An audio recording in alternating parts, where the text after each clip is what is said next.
patológicas del día de hoy, siguiendo con la terapia intensiva pediátrica.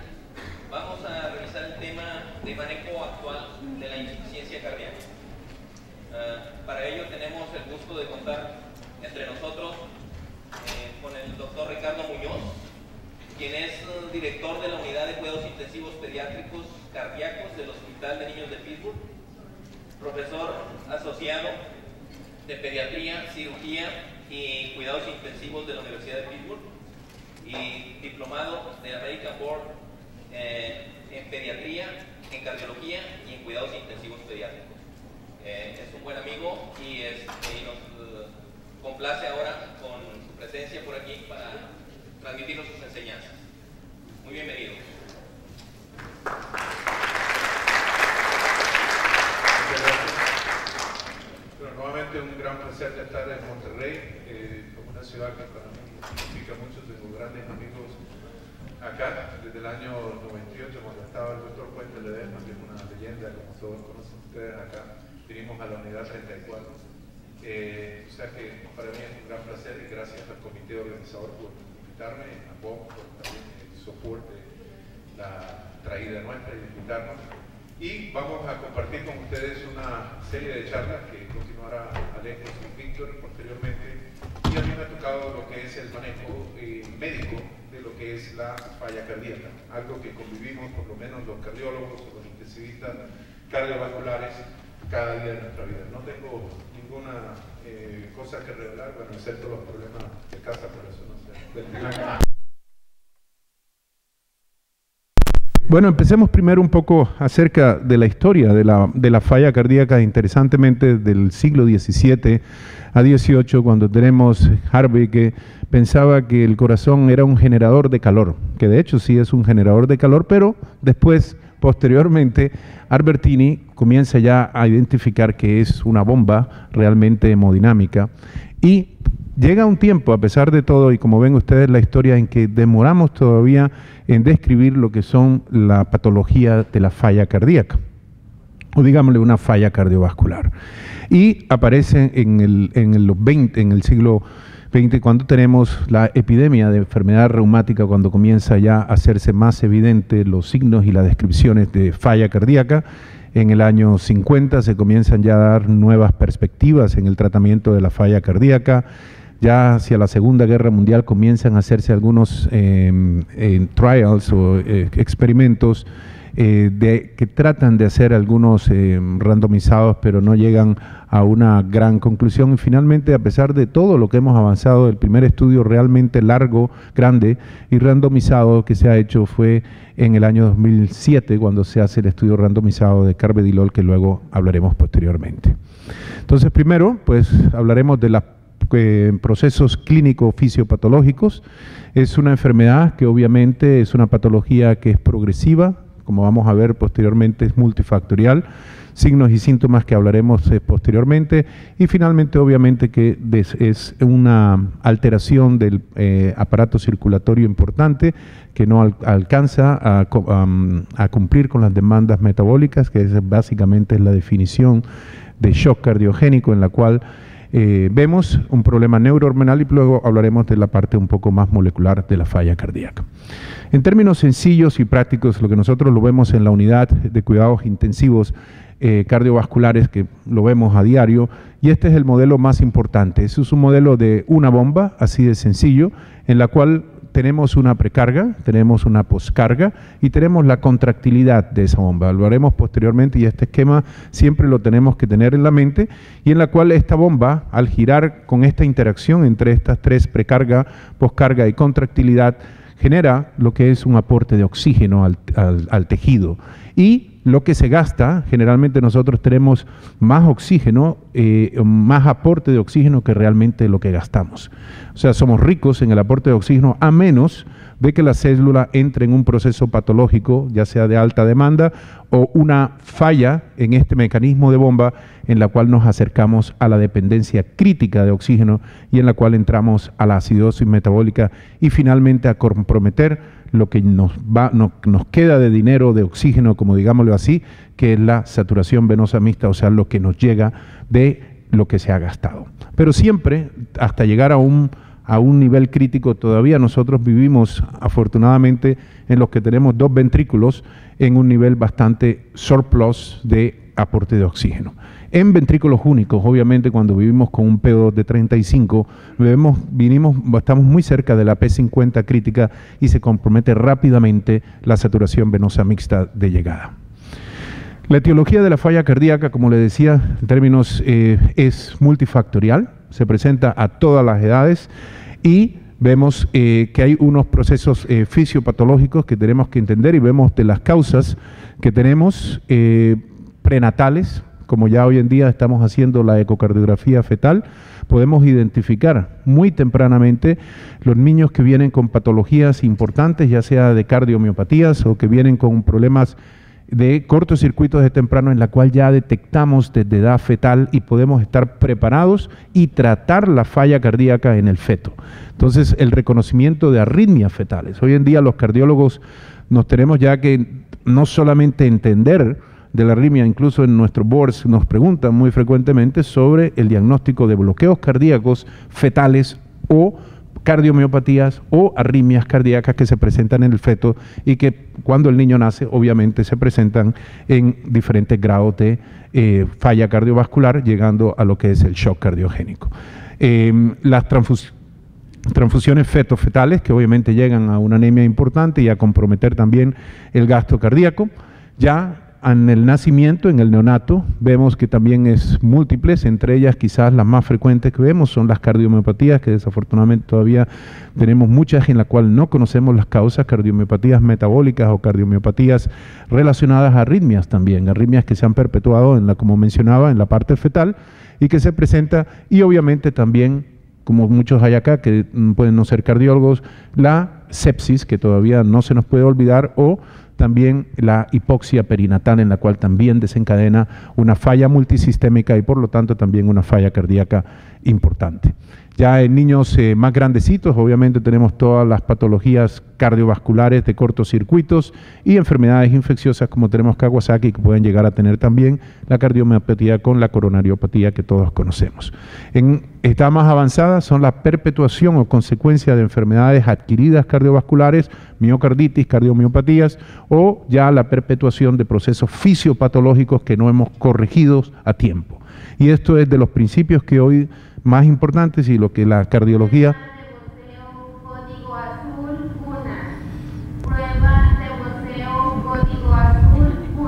Bueno,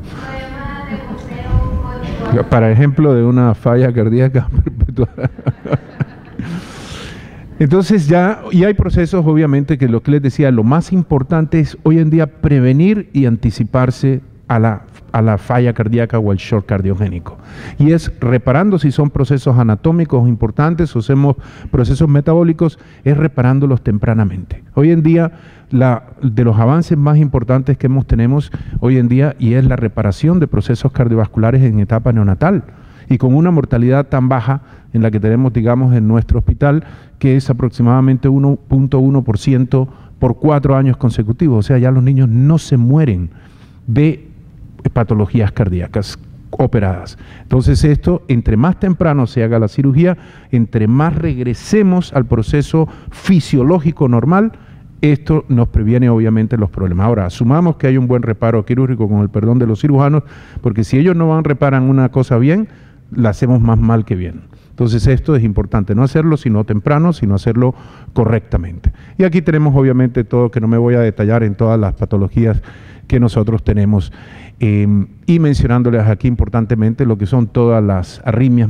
que son, vemos el World Parkinson White, todas las arritmias que tampoco quiero porque es un capítulo completamente diferente, y tenemos lo que son fallas intrínsecas, lo que tenemos la miocarditis, en la cual son enfermedades de muy buen pronóstico. Cuando tienes una miocarditis, se coge tempranamente, son las que mejor sobrevida tienen, por ejemplo, a rescate con recuperación de membrana extracorpórea, que Víctor hablará posteriormente. Una tercera parte de estos pacientes llegan a trasplante, indudablemente, otra tercera parte entran y salen de la cardiomiopatía crónica, pero generalmente si se coge a tiempo la miocarditis del paciente debe recuperarse adecuadamente. La fiebre reumática generalmente ya es un poco rara, pero todavía se ven y probablemente ustedes las vean más frecuente, y como ven ustedes todas estas causas multifactoriales. Ahora, ¿qué pasa a nivel celular? Y básicamente se ha estudiado mucho esto y hay una de las cosas importantes, hay una disfunción del aparato contráctil, básicamente, y vamos a hablar posteriormente de los cambios de receptores, pero muy importante es la maquinaria de calcio intracelular. Entonces hay una falla en la movilización de calcio, así como el transporte de calcio de la célula, tanto en la guardada de calcio como en la liberación, que lleva posteriormente a una disfunción de la fibra contráctil. Al presentarse un proceso de falla cardiovascular intrínseca a nivel molecular, van a desencadenar una respuesta neurohormonal, una respuesta que lo que vemos es una descarga simpática excesiva, y esto es lo que va a perpetuar a la apoptosis o al daño miocárdico progresivo si no lo controlamos adecuadamente. O sea, el proceso de compensación al tener una falla cardiovascular se dispara el mecanismo simpático, aumentando la frecuencia cardíaca, aumentando el tono vascular, desactivando el sistema de aldosterona y el sistema de angiotensina, lo que hace que el corazón se dañe más, porque al estar en falla cardíaca, ustedes lo que quieren es bajar ese metabolismo cardíaco, y si nosotros hacemos que se perpetúe esta descarga neurohormonal, esa excesiva actividad simpática, lo que estamos es quemando el miocito, y esto es la parte donde nosotros debemos actuar para compensar este exceso de sobrecarga adrenérgica. Hay un proceso de compensación a la falla cardíaca que se desencadena y donde es el principio de la falla cardíaca en algunos procesos, en la cual al haber la disfunción tanto ya sea de una sobrecarga de volumen en una patología de cortocircuitos o una sobrecarga de presión, precipita al miocardio o le pone un exceso de trabajo que no es normal, y obviamente se desencadena el fenómeno de hipertrofia, ya sea concéntrica o no concéntrica, lo cual es la primera parte de la falla cardíaca. Vemos cuando hay una ligera hipertrofia, no hay difusión sistólica, no hay probablemente difusión distólica inicialmente, pero allí comienza el proceso de falla cardíaca que luego termina con una falla de bomba sistólica. Esto, lo que les mencionaba, y la perpetuación de esta excesiva descarga, como ven ustedes, aquí tenemos receptores que hay en el miocito, tanto receptores de angiotensina, hay receptores de aldosterona que se han asociado a necrosis del miocito, y también hay una alteración de los receptores a nivel miocárdico, tanto los receptores beta 1 como los receptores beta 2. Y luego les hablaré posteriormente qué diferencia hay entre el adulto y el niño en cuanto a la desensibilización de estos receptores como producto de esa descarga adrenérgica excesiva. Hay una diferencia, obviamente, entre lo que es el corazón del niño y el corazón del adulto o el niño más mayor. Y esto tenemos que tenerlo muy en cuenta los cardiólogos pediatras que vemos esto. Corazón inmaduro, entre más pequeño, la desorganización de los miocitos, como ven ustedes, el corazón inmaduro es mucho menos organizado. La distribución o el radio de mitocondrias también es mucho menor en el corazón pequeño, tiene una menor reserva de tipo de oxigenación. La fuerza contráctil por unidad también es menor comparada al niño mayor. La disfunción mitocondrial son mucho más importante. La tolerancia a la hipoxia es mucho mayor en el niño, en el miocito prematuro comparado con el niño mayorcito, utilizando mejor vías anaeróbicas. El suplemento de ATP también es mucho más dependiente de las vías anaeróbicas, y obviamente hay una gran dependencia al flujo de calcio. Vemos como nosotros cuando damos una dosis de calcio, el neonato responde muy bien a más que el corazón maduro en el aporte de calcio. ¿Qué hay? Lo que les mencionaba, cuando hay un fenómeno de falla cardíaca hay una alteración de la distribución de los receptores beta 1 y beta 2. El adulto, cuando entra en falla cardíaca, hay una distribución, una upregulation, o sea, hay una disfunción, digamos, de los receptores beta 1 más que los beta 2.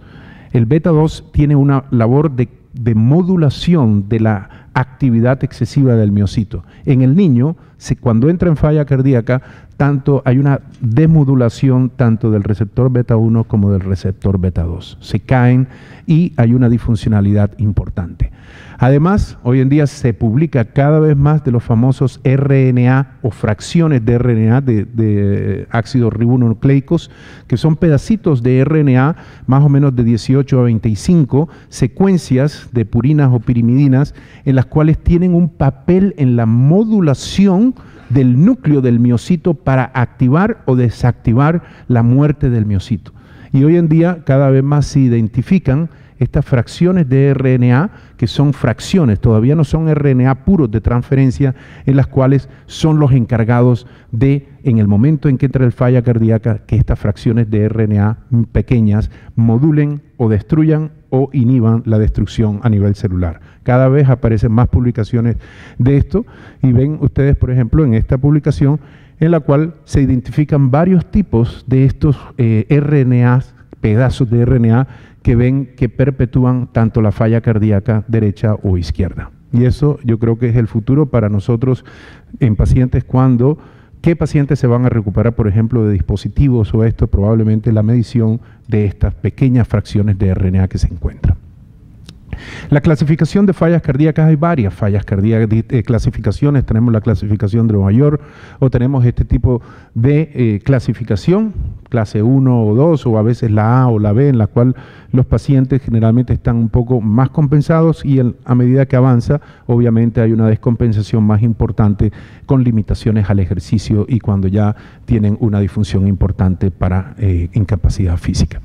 El examen físico, para nosotros, obviamente en unidades de cuidado intensivo, es lo básico. A pesar de todo lo que vamos a hablar de los monitoreos y todo esto que existe, una de las cosas más importantes que yo personalmente considero, tanto de un paciente que está entrando en falla cardíaca, para mí, el gasto urinario. El gasto urinario es un marcador fundamental, a menos que tengamos una u otra patología asociada como diabetes insípida o cualquier otra patología o falla renal poliúrica. En general, el gasto urinario es un gran medidor de ver uno cómo la tendencia al gasto urinario se va cayendo en el paciente con falla cardíaca. Y el edema es un poco tardío, pero aquí lo más importante de todo para mí es el gasto urinario y el llenado capilar. Ustedes entran a un niño en una unidad cardíaca y lo tocan y saben que está como frío. Eso es un signo de insuficiencia vascular muy predictivo. Eso más que cualquier entre estos dos, para mí es importante. Obviamente están los signos de gasto cardíaco inadecuado, como tenemos S1, el S3, S4, el galope, todo esto es la llenada pulmonar, pero sí hay algo que a mí me predice muchísimo, es lo que es el llenado capilar adecuado. Test, tenemos todos, obviamente la radiografía de tórax, que la miramos que son pacientes en la cual tienen una sobrecarga de volumen o pueden tener radiografías normales en el caso de la cardiomiopatía restrictiva. O sea, son pacientes en las cuales el corazón incluso es pequeño y el paciente está en falla cardíaca en cardiopatías restrictivas. El electrocardiograma, acostumbrarnos a esto en pacientes antes y después de las cirugías, tenemos que tener el electro y todavía nos pasa que no comparamos los electrocardiogramas antes de la cirugía y después de la cirugía. Detectamos cambios del ST y podemos prevenir rápidamente fenómenos de isquemia miocárdica irreversible. O sea, acostumbrarse rápidamente, mirar los electrocardiogramas y un buen intensivista general tiene que leer electrocardiogramas. Y se los digo ya quitándome el sombrero de cardiólogo, poniéndome el de intensivista, y yo me recuerdo cuando hacía intensivo, cuántos pacientes que podían tener un QT prolongado se me presentaron como una arritmia o como una muerte súbita y yo no revisé los electrocardiogramas. O sea, hay que acostumbrarse a leerlos e interpretarlos rápidamente. Intensivo, así, sin ser cardiólogo. Ecocardiograma, obviamente, eso lo hacemos rutinariamente para identificación de la disfunción miocárdica, cateterización para buscar los problemas rápidamente residuales o identificar qué tan avanzados están estos pacientes con falla cardíaca para categorización, por ejemplo, en trasplantes, cuando antes de estos pacientes entran en una falla, qué tanto es la presión de llenado capilar, aprender un poco de la fisiopatología o detectar problemas anatómicos residuales quirúrgicos que necesitan una reparación rápida. La resonancia magnética cada vez entra en más auge, sobre todo en adultos. Hoy en día vemos, como ustedes ven en nuestra unidad, ustedes ven un neonato que está acá y vemos una persona de 60 años que tiene un reemplazo de válvula pulmonar. Entonces tenemos, y eso está en el territorio de los cardiólogos pediatras y de los intensivistas pediátricos. O sea, ahora aparece un nuevo board para adultos, pero nosotros somos los que vemos hoy en día los adultos con enfermedad cardíaca congénita. La resonancia magnética, obviamente porque las ventanas ecocardiográficas no son muy buenas para los adultos, la resonancia nos da mucha idea de los volúmenes de contracción, de la disfunción regional y también en problemas de captación, en miocarditis y todo esto se ha avanzado tremendamente. El BNP, que es el péptido natriurético, hablaremos posteriormente un poco más en detalle. La medicina nuclear también nos da datos importantes en disfunciones coronarias. Acuérdense que nuestros pacientes, como viven más, ya hoy en día el 99% viven, vamos a ver más adultos con enfermedad cardíaca congénita que niños con enfermedad cardíaca congénita en los próximos 20 años. Entonces, vamos a ver infartos, vamos a ver insuficiencias coronarias concomitantes con el paciente que tuvo una reparación de switch. Esto, la medicina nuclear es importante para definir, por ejemplo, problemas de perfusión en imagen. Ya hablamos suficiente de los electros, el eco. Una de las cosas importantes que le digo, y casi es un movimiento que aparece en cuidado intensivo hasta ahora general y pediátrico, es qué tanto el intensivista debe manejar un ecocardiograma. Esto está apareciendo en neonatología, es un movimiento que aparece en cuidados intensivos generales y en los adultos ya es un estándar de cuidado. O sea, qué tanto un intensivo general tiene que tomar una máquina de eco y medir rápidamente o saber si el paciente tiene una función ventricular adecuada, no adecuada, si hay una efusión cardíaca o no hay una efusión cardíaca. Y esto es un problema controversial con los cardiólogos pediatras, pero es algo de gran ayuda. Yo personalmente siempre cojo mi máquina de ecocardiograma y miro a ver qué pasa, qué defecto residual hay, porque nadie más que el que cuida al paciente toda la noche puede seguir esta ecocardiografía. Disfunción diastólica también, obviamente, ya aparecen múltiples parámetros, inclusive el Doppler tisular, en la cuales nos dicen si el paciente tiene una disfunción diastólica o disfunción del llenado. Como ven ustedes aquí, todas esas ondas representan lo que es el llenado rápido ventricular, la contracción auricular, la onda A, y cómo se van apareciendo disfuncionalidades en la medida que el corazón se hace un poco más duro o más fuerte o pierde el compliance ventricular. O sea, hay que preguntarle al cardiólogo, si ustedes son los intensivistas, preguntarle un poco acerca de qué índices tienen de una disfunción diastólica, que hoy en día cada vez los podemos definir con relativa claridad. Digo relativa porque a veces las condiciones de precarga van a variar un poco en las condiciones diastólicas y es difícil. ¿El BNP es útil o no es útil? Pues como todo en medicina, los valores absolutos casi... Digamos que si un valor absoluto, puedo saber si está alto o está bajo, pero no sé en qué parte de la curva está el paciente. La respuesta en general, los estudios dicen que sí es importante hacer un seguimiento de la tendencia del BNP. El paciente mejora, el paciente mejora la sobrevida si vemos que está descendiendo adecuadamente el valor de BNP. Si el paciente persiste con un valor elevado, así oscile en esto, el paciente sigue haciendo una falla cardíaca, es un buen marcador, mas no un valor absoluto, sino mirar las tendencias. ¿Qué tenemos nosotros en cuidado intensivo? Ahora entramos un poco ya al manejo agudo de lo que es la falla cardiovascular. Tenemos la presión venosa central. En algunos pacientes tenemos la presión auricular izquierda también, en algunos pacientes tenemos en los cuidados intensivos pediátricos generales lo que es el SWAN, para pacientes que tienen, por ejemplo, sepsis. Tenemos todas estas medidas que nos dan índices hemodinámicos y nos permiten calcular el aporte de oxígeno, el delivery de oxígeno, el consumo de oxígeno y poder hacer más o menos un análisis más importante. Más que todo, miren las tendencias, no miren los problemas, los absolutos. Como yo siempre le enseño a mis residentes, traten las tendencias y prevengan los eventos. Los eventos ya olvídense, se acabó. Ahí está el paciente arrestado, pero la mayoría de nuestros pacientes pediátricos avisan y hay una tendencia que no nos damos cuenta dentro de la oscilación de un valor, a pesar de sea normal. O sea, si yo tengo una presión venosa central de 4 y luego es de 6, está normal. y después de 8 está normal, y después de 10 está normal, pero la tendencia no es adecuada. Entonces la intervención tiene que suceder en estos procesos de tendencias anormales. Hoy tenemos la NIRS, que hay de 4 canales hoy en día, en la cual pueden monitorizarse también la perfusión a nivel abdominal, a nivel renal, a nivel cerebral, a nivel de extremidades distales. El valor más o menos de 50 o 60 generalmente es aceptable. Vuelvo al mismo tiempo, también las tendencias nos dan, obviamente, si el paciente tiene una tendencia a la disminución, puede tener una asociación, aunque no es lo mismo, con la presión venosa mixta. Saturaciones de oxígeno, lo mismo. ¿Cuál es la saturación normal de oxígeno para determinado paciente? Tenemos un paciente de ventrículo único, pacientes saturaciones normales entre 70 a 80, mirar esas tendencias. Si el paciente obviamente 2 ventrículos, estamos entre 95 a 100, pero acuérdense que un paciente puede tener una saturación de 100% y puede tener insuficiencia pulmonar. Puede tener una presión, una relación entre la presión inspirada de oxígeno y la presión alveolar inadecuada, porque el paciente tiene un PO2, digamos, de 90 y tiene una fracción inspirada de oxígeno de 100. Está bien de 100%, la saturación está bien, pero un paciente debe tener un PO2 de 400 o 500 con una fracción inspirada de oxígeno. Entonces hay que saber interpretar mucho estos valores también y las tendencias que decía.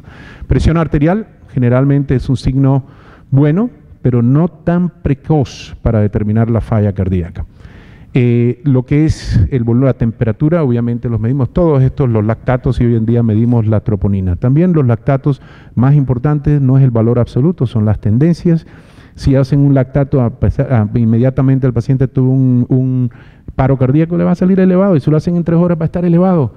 Pero si lo hacen en 12 horas, debe comenzar ya a bajar este paciente los niveles. Lo mismo los niveles de troponina, hoy en día les pasamos mucha importancia, a pesar de que los pacientes están reparados cardiovascularmente, un nivel por encima de 30, 25, después de cirugía pediátrica cardiovascular, un nivel de alerta.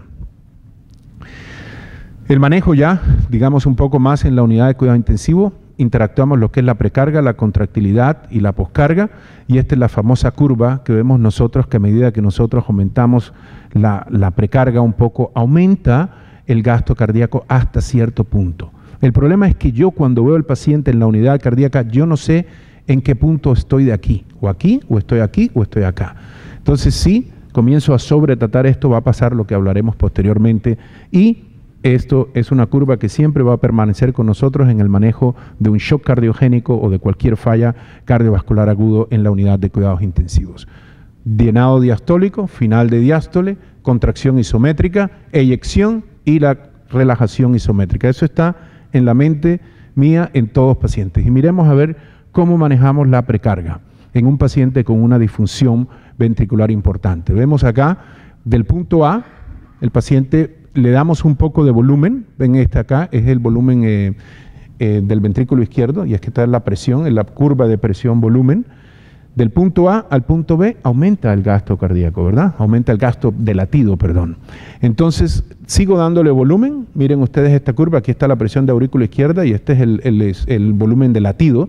Voy bien, aumento el volumen de latido del A al B. Sigo dándole volumen, que es lo que nos enseñan a todos los intensivistas cardiovasculares, intensivistas generales. Dele volumen y dele volumen, y seguimos dando volumen. Del B al C aumenta menos. Y vean, ya estoy llegando aquí a la forma, casi a la curva del equilibrio de capilar pulmonar. Y sigo del C al D, poquito lo comento, y ya entro en la formación de edema pulmonar. Entonces, ¿qué es el mensaje del manejo de falla cardíaca o un shock cardiogénico? ¿Hay que dar volumen? Sí hay que dar volumen, pero cautelosamente. No la famosa recomendación de 10 por kilo. No, si están en sepsis es diferente. Sepsis obviamente requiere, y aún en sepsis hay que titular la administración de volumen. Vean la presión venosa central. ¿Qué pasa con la presión? ¿Cuál es la tendencia? ¿Cuál es el valor absoluto? No hay un valor absoluto. Depende, o sea, si paso de 4 a 5 a 10, entonces van titulando. Este es el mensaje de manejo de precarga. Ahora, la precarga excesiva, obviamente, cuando llega el paciente de falla cardíaca, no en shock cardiogénico, en falla cardíaca excesiva, en la cual hay un aumento de poscarga, tenemos los diuréticos, en la cual obviamente utilizamos más que todo lo que es la furosemida, podemos utilizar el ácido etacrínico, podemos hacer la torsemida también, cualquiera de estos, y recordarse que hay niveles de toxicidad importantes. Cada vez se reportan más de que los pacientes con bolus de furosemida pueden asociarse con sordera a largo término. Entonces hay que recordarse también esto, pero obviamente es parte del manejo de la falla cardíaca del exceso de precarga. La contractilidad, como vemos acá en esta curva, vemos acá con el uso de inotrópicos, vemos cómo aumenta la curva, la end-systolic relationship de esta curva aquí, vemos que vamos aumentando sin la contractibilidad, sin aumento marcado de la presión de la aurícula izquierda. ¿Cuál es el inotrópico ideal? Es aquel que obviamente aumenta tanto, mejora la función sistólica y diastólica, que no incrementa el consumo miocárdico de oxígeno. Y esto se los digo a los intensivistas generales que practican, que nos enseñan a manejar la sepsis con norepinefrina, epinefrina, todo el cóctel de aminas que ustedes se puedan imaginar. ¿Qué pasa? Que eso tiene un límite. O sea, que el problema de esto, aumentamos el consumo de oxígeno miocárdico. Necesitamos solamente aumentar una presión de perfusión adecuada, tanto para el organismo como las coronarias, para que pueda mantener una viabilidad de esto. El que sea menos arritmogénico, porque si estamos dando inotrópicos y el paciente entra en una arritmia, pues estamos en un círculo vicioso que disminuya la resistencia vascular sistémica y el que sea más específico para la enfermedad cardiovascular que estamos manejando. ¿Cuáles tenemos hoy en día? Los inotrópicos que utilizamos, que ustedes conocen. Dopamina realmente no la utilizamos ya hace algún tiempo en la unidad nuestra, se utilizan ocasionalmente. Es un buen inotrópico, sin embargo, es arritmogénico y hoy en día tenemos dos inotrópicos que son fabulosos, en la cual nosotros utilizamos a dosis pequeñas, a dosis no tan altas, lo que es la epinefrina. La dobutamina tiene alguna utilidad importante, baja la resistencia sistémica, pero es arritmogénico. La epinefrina, la amrinona o melrinona, que son los inhibidores de fosfodiesterasa o vitamina M, que le llamamos en la unidad de cuidados intensivos, también es excelente porque aumentan el efecto lusotrópico y no aumentan mucho el consumo miocárdico de oxígeno. Y es que están todas estas drogas en lo que es los agonistas de calcio. Creo que ustedes tienen levosimandan aquí en México, ¿cierto? Bueno, nosotros afortunadamente no la tenemos, pero a través del programa de telemedicina que tenemos hoy en día de Pittsburgh, que hacemos con México y con Colombia, es una buena droga que es agonista, disminuye la resistencia sistémica, disminuye la resistencia pulmonar también, y es un agonista, no es muy arritmogénico, rescata pacientes con fallas importantes, sí, y tenemos también presentaciones orales en pacientes en Japón existe tomado esto. Y en veterinaria tengo uno de mis perros que toma levosimandan, un agonista de calcio, y es excelente. Se hubiera muerto sin eso. O sea que yo creo mucho en los agonistas de calcio.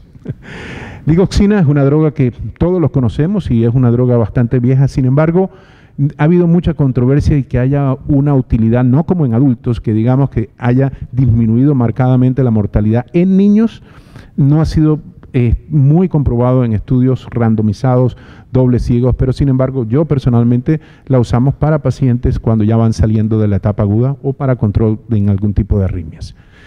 Hidrocortisona, todas estas drogas que vemos en casos pacientes que presentan insuficiencia suprarrenal asociada a la falla cardíaca, indudablemente, y nosotros no la usamos infrecuentemente. Es difícil definir insuficiencia renal en el niño y lo que es una insuficiencia adrenal relativa, pero sí lo utilizamos como punto de rescate en pacientes que medimos inmediatamente el cortisol, medimos también la prueba de administración de ACTH y qué tanta reserva adrenal tienen, y rescata pacientes en shock.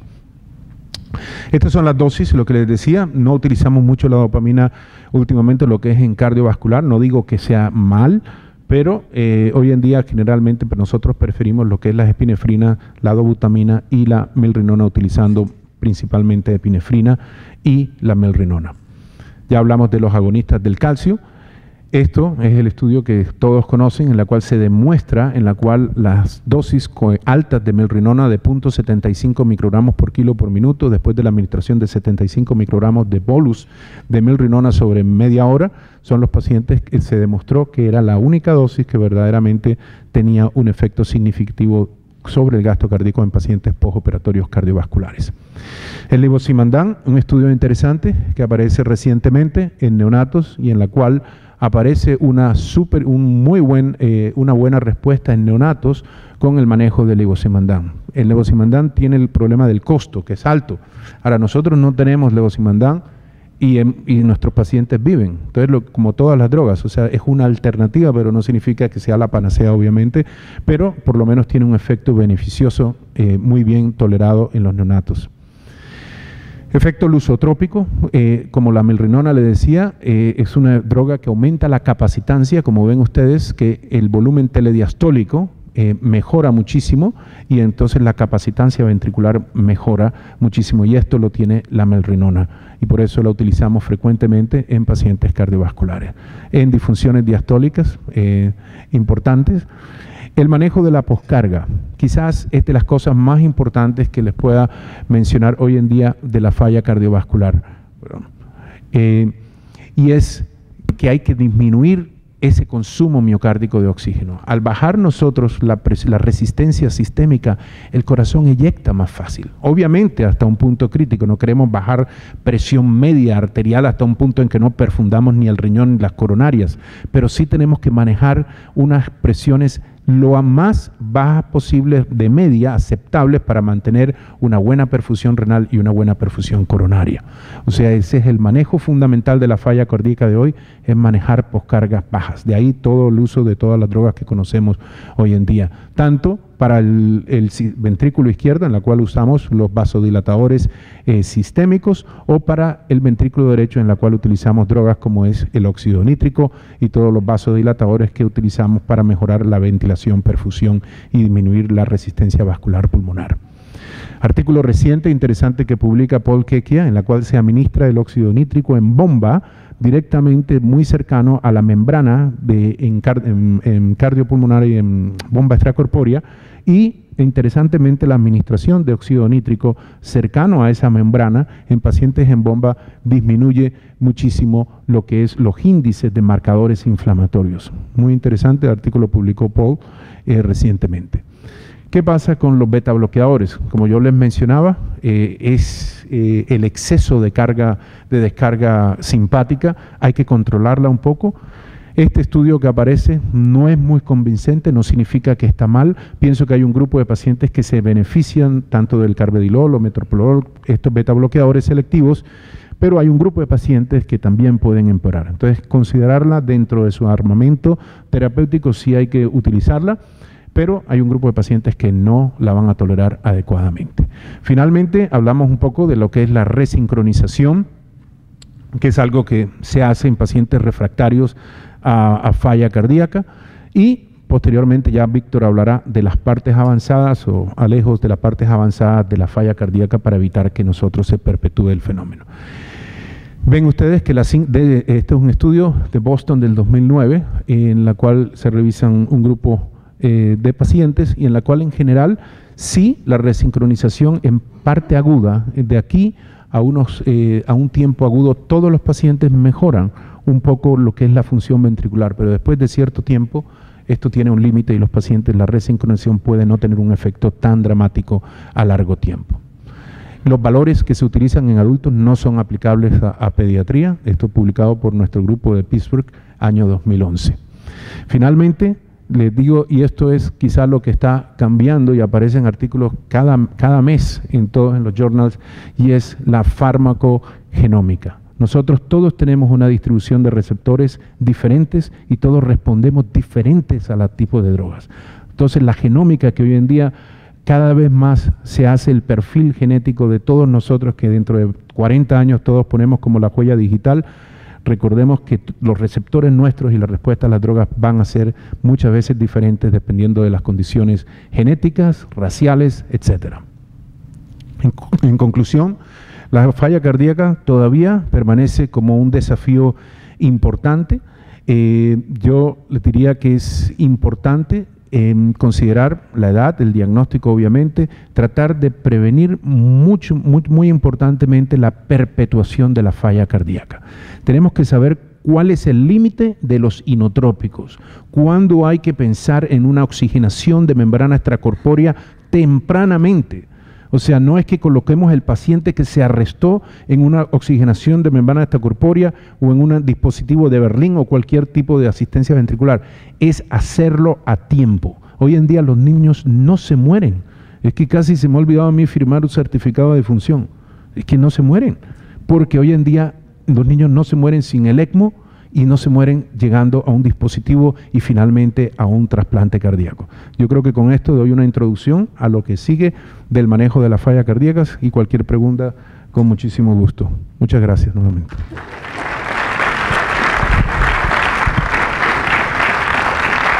Gracias, muy amable. Pues muchas felicidades al doctor Ricardo Muñoz por su brillante plática, que como siempre nos aporta bastante